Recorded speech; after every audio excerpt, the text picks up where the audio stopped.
Театр йылында безнең театрга нигез салучы Габдулла Кариевның туган җирендә беренче тапкыр үткәрелә шундый бәйге республика күләмендә. Театр яктылыкка илтә дип исемләнгән.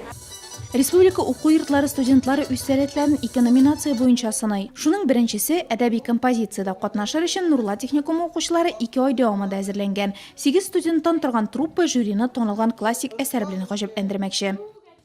Без Кәрим Тинчурин композициясын күрергә җыенабыз. Безнең руководительләр Зөлфия Мансурова һәм Розалия Вагизовна безгә бик булыштылар. Безне әзерләделәр, костюмнарны да тегеп бирделәр.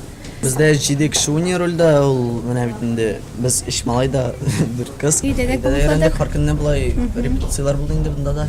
Без тырышабыз, җиңәргә уйлыйбыз. Беренче алырга торабыз. Алла теләсә. Театр күренеше өчен катнашучылар нигездә Туфан Миңнуллин, Фәнис Яруллин, Таҗи Гыйззәт кебек классикларның әсәрләрендә тукталган. Жанрларга килгәндә арада фәлсәфи уйланулар да, сатирик постановкалар да бар. Бу икенче номинация шигърият һәм прозада да күзәтелде.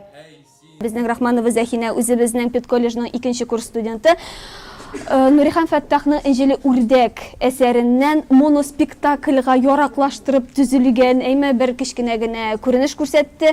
Жюриларга бик ошагандыр дип өметләнеп калабыз. Педагогик көллияте буларак без инде бөтен әсәрләребездә һәм бөтен хәрәкәтебездә, бөтен эшебездә, бөтен сүзебездә нинди дә булса тәрбияви мәгънә белән эшләргә омтылабыз.